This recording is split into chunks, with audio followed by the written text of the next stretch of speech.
ଗୋଷ୍ଠୀୟମାନେ କାହିଁକି କଳହ କରନ୍ତି? ଜନବୃନ୍ଦ କାହିଁକି ବୃଥାରେ ଷଡ଼ଯନ୍ତ୍ର କରନ୍ତି? ସଦାପ୍ରଭୁଙ୍କ ବିରୁଦ୍ଧରେ ଓ ତାହାଙ୍କ ଅଭିଷିକ୍ତ ବ୍ୟକ୍ତିଙ୍କ ବିରୁଦ୍ଧରେ ଭୂପତିଗଣ ଠିଆ ହୁଅନ୍ତି ଓ ଶାସନ କର୍ତ୍ତୃଗଣ ଏକତ୍ର ମନ୍ତ୍ରଣା କରନ୍ତି। ଆସ, ଆମ୍ଭେମାନେ ସେମାନଙ୍କ ବନ୍ଧନ ଛିଣ୍ଡାଇ ପକାଉ ଓ ଆମ୍ଭମାନଙ୍କ ନିକଟରୁ ସେମାନଙ୍କ ରଜୁ ଦୂର କରିଦେଉ।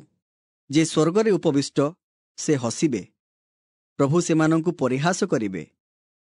ତହୁଁ ସେ ଆପଣା କୋପରେ ସେମାନଙ୍କୁ କଥା କହିବେ ଓ ଆପଣା ମହାକୋପରେ ସେମାନଙ୍କୁ ବ୍ୟାକୁଳ କରିବେ। ମାତ୍ର ମୁଁ ଆପଣା ରାଜାଙ୍କୁ ଆପଣା ପବିତ୍ର ପର୍ବତ ସିଓନରେ ସ୍ଥାପନ କରିଅଛି। ମୁଁ ସେହି ବିଧାନ ପ୍ରଚାର କରିବି। ସଦାପ୍ରଭୁ ମୋତେ କହିଲେ, ତୁମ୍ଭେ ଆମ୍ଭର ପୁତ୍ର, ଆଜି ଆମ୍ଭେ ତୁମ୍ଭକୁ ଜନ୍ମ ଦେଲୁ। ଆମ୍ଭ ନିକଟରେ ମାଗ, ତେବେ ଆମ୍ଭେ ତୁମ୍ଭର ଉତ୍ତରାଧିକାର ନିମନ୍ତେ ଗୋଷ୍ଠୀୟମାନଙ୍କୁ ଓ ତୁମ୍ଭର ଅଧିକାର ନିମନ୍ତେ ପୃଥିବୀର ପ୍ରାନ୍ତ ଭାଗ ସବୁ ତୁମ୍ଭକୁ ଦେବା। ତୁମ୍ଭେ ଲୌହଦଣ୍ଡରେ ସେମାନଙ୍କୁ ଭାଙ୍ଗିବ, ତୁମ୍ଭେ କୁମ୍ଭକାରର ପାତ୍ର ପରି ସେମାନଙ୍କୁ ଚୂର୍ଣ୍ଣ କରିବ। ଏହି କାରଣରୁ ହେ ରାଜାଗଣ, ତୁମ୍ଭେମାନେ ଏବେ ଜ୍ଞାନବାନ ହୁଅ। ହେ ପୃଥିବୀର ବିଚାର କର୍ତ୍ତୃଗଣ, ତୁମ୍ଭେମାନେ ଶିକ୍ଷା ଗ୍ରହଣ କର। ଭୟରେ ସଦାପ୍ରଭୁଙ୍କର ସେବା କର ଓ କମ୍ପିତ ହୋଇ ଉଲ୍ଲାସ କର।